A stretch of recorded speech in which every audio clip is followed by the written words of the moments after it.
Class 11th, subject accountancy, topic है journal. आज हम लोग जर्नल के बारे में पढ़ेंगे। जर्नल में ही था कल ओरिजिनल एंट्री में मेमोरेंडम बुक हम लोग कल पढ़े थे, और इसी चैप्टर में ये भी है जर्नल। तो जो अकाउंटिंग का फर्स्ट स्टेज होता है, अकाउंटिंग जहाँ से स्टार्ट करते हैं, तो अकाउंटिंग की फर्स्ट स्टेज है जर्नल। इसको हम हिंदी में रोज नामचा बोलते हैं, रोज नामचा।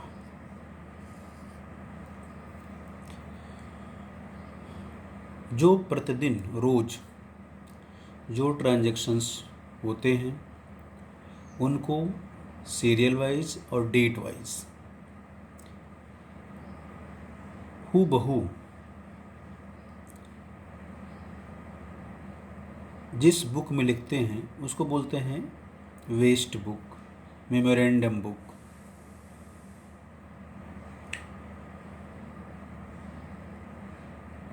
और जब मेमोरेंडम बुक की सहायता से जो हम अकाउंटिंग करते हैं, लेखांकन करते हैं, ट्रांजैक्शन को दो पक्षों में दिखाते हैं, डेबिट और क्रेडिट, तो उसे हम कहते हैं जर्नल। जर्नल जो होती है रोजनामचा, यह प्रारंभिक लेखे की सबसे महत्वपूर्ण और सबसे मेन बुक होती है, सबसे प्रमुख बुक होती है।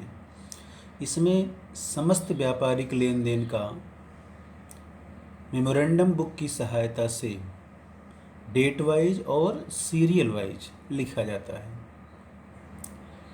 यदि कोई लेखा स्वर्ण बही में नहीं लिखा गया है तो लेन देन को सीधे जर्नल में भी हम लिख सकते हैं। जर्नल को हिंदी में क्या बोलते हैं? रोज नामचा। क्योंकि इसमें रोजाना, डेली जो सौदे होते हैं, ट्रांजैक्शन होते हैं, जो व्यवहार होते हैं व्यावसायिक संस्थानों में, व्यावसायिक संगठनों में, उनका लेखा किया जाता है। जर्नल में प्रत्येक जो ट्रांजैक्शंस होते हैं उनके दो एस्पेक्ट होते हैं, दो पक्ष होते हैं, एक डेबिट और दूसरा क्रेडिट। और इसी डेबिट और क्रेडिट में हम लोग लेखा करते हैं। जर्नल की सहायता से ही व्यापार की और जो मुख्य पुस्तकें हैं, लेजर, वह भी उसमें भी पोस्टिंग की जाती है। तो जर्नल में जो हम प्रविष्ट करते हैं, लेखा करते हैं, एंट्री करते हैं, उसको जनरलाइजिंग, प्रविष्टिकरण कहते हैं। अब ये डेफिनेशन, जनरल की डेफिनेशन क्या है, परिभाषाएं क्या है? तो जनरल की अनेक परिभाषाएं, अनेक स्कॉलर जो हैं, विद्वान, वो सब दिए हैं। प्रमुख हैं कार्टर,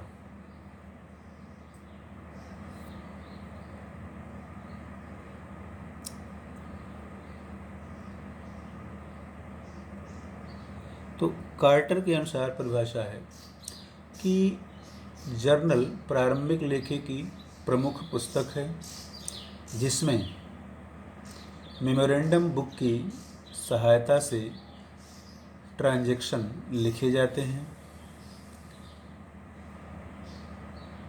इन ट्रांजैक्शनों को, इन सौदों को तिथिवार, मतलब डेट वाइज और सीरियल वाइज, डेबिट और क्रेडिट में क्लासिफाइड करके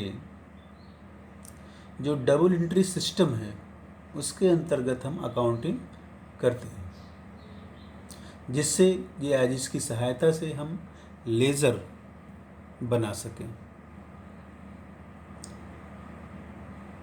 एक स्कॉलर और हैं J.R.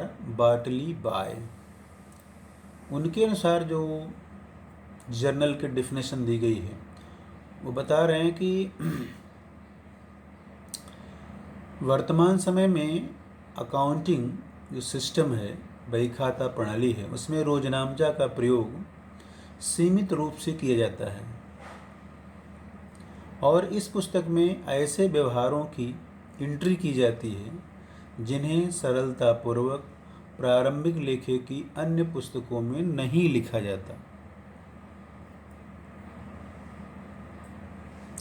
तो कुल मिला के फर्स्ट स्टेज होती है अकाउंटिंग की, उसकी बेस पे ही हम इसमें लेखांकन करते हैं।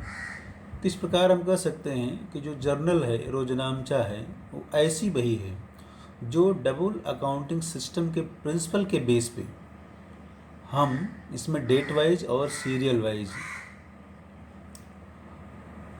ट्रांजैक्शंस को शो करते हैं, दिखाते हैं और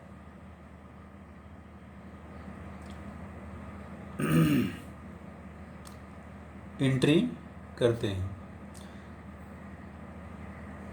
जर्नल में लेखा करने से पहले प्रत्येक लेन देन को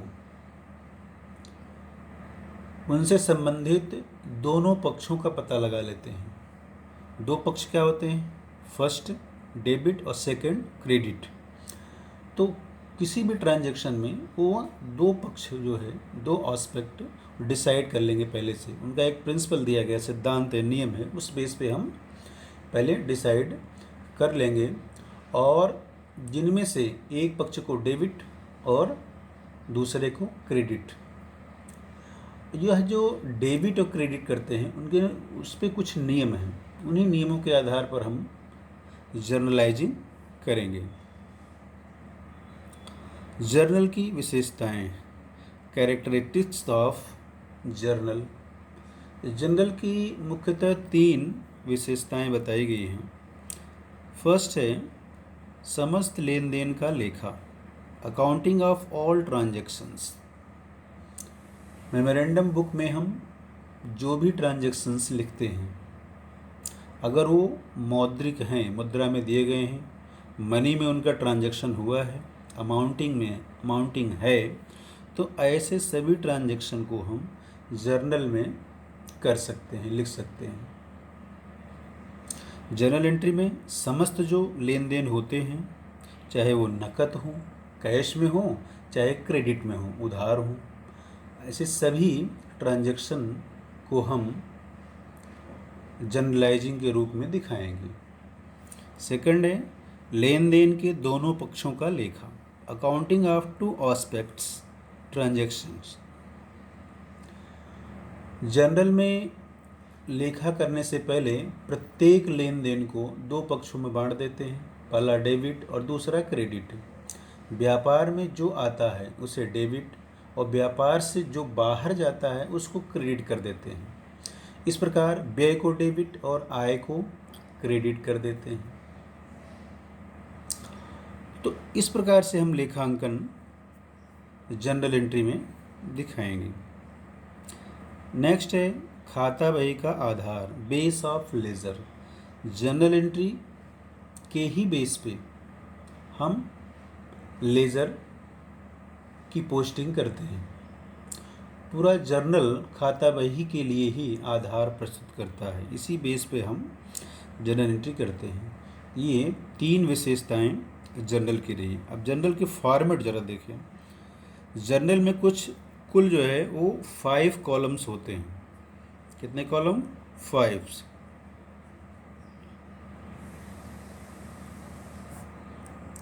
पाँच कॉलम इसमें होते हैं, 5 खाने होते हैं। Date, particular, LF means ledger folio, नीचे दिया गया है। फोर्थ है अमाउंट, डेबिट। डेबिट को DR करके लिखते हैं लेकिन बोलते नहीं DR, इसको हमेशा डेबिट ही बोलेंगे, लिखेंगे DR। Amount debit. और फिफ्थ है लास्ट अमाउंट क्रेडिट। यही 5 कॉलम होते हैं, 5 कॉलम का ये नाम है। डेट थोड़ा छोटा कॉलम रहता है, पर्टिकुलर सबसे बड़ा कॉलम। LF में कुछ लिखते नहीं, इसमें पेज नंबर वर लिखते हैं, तो इसलिए इसको बहुत छोटा बनाते हैं। और अमाउंट डेबिट, अमाउंट क्रेडिट ये मीडियम साइज़। इस प्रकार इसमें 1 2 3 4 5 5 कॉलम होते हैं। अब डेट फर्स्ट है डेट।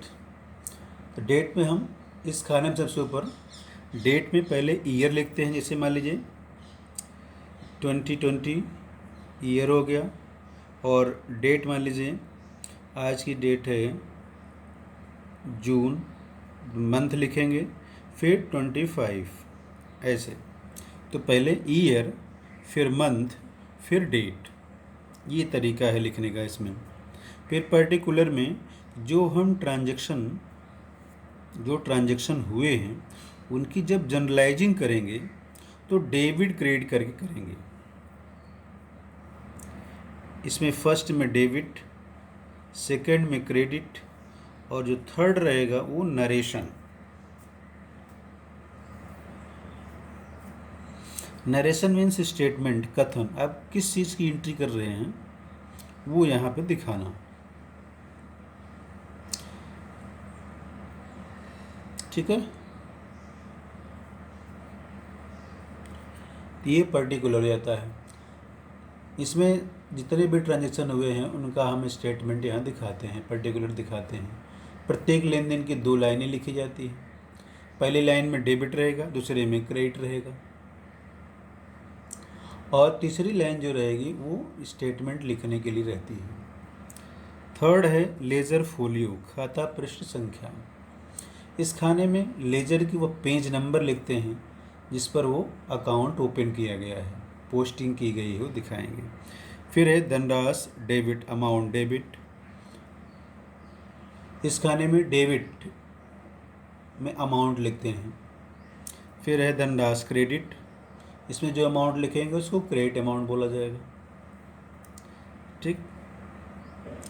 फिर व्याख्या, वही नरेशन जो यहाँ दिखाएंगे, मतलब किस चीज़ की हमने एंट्री की। तो जनरल में लेखा करने के बाद उसके नीचे लेन देन संबंधी व्याख्या भी लिखते हैं। इसमें स्पष्ट हो जाए कि जो जनरल लेखा से संबंधित खाते को क्यों डेबिट और क्यों क्रेडिट किया गया। फिर है योग लगाना और योग को आगे बढ़ाना। अगर पेज भर गया है या ट्रांजैक्शंस कंप्लीट हो गए हैं, जनरलाइजिंग पूरी हो गई है, कंप्लीट हो गई है, तो नीचे योग लगा देते हैं। टोटल करने के बाद यदि जनरलाइजिंग और आगे बढ़ाना है, अगले पेज पे ले जाना है, तो हम उसको कैरी फॉरवर्ड करेंगे। इस प्रकार हम आज इतना ही अध्ययन करेंगे।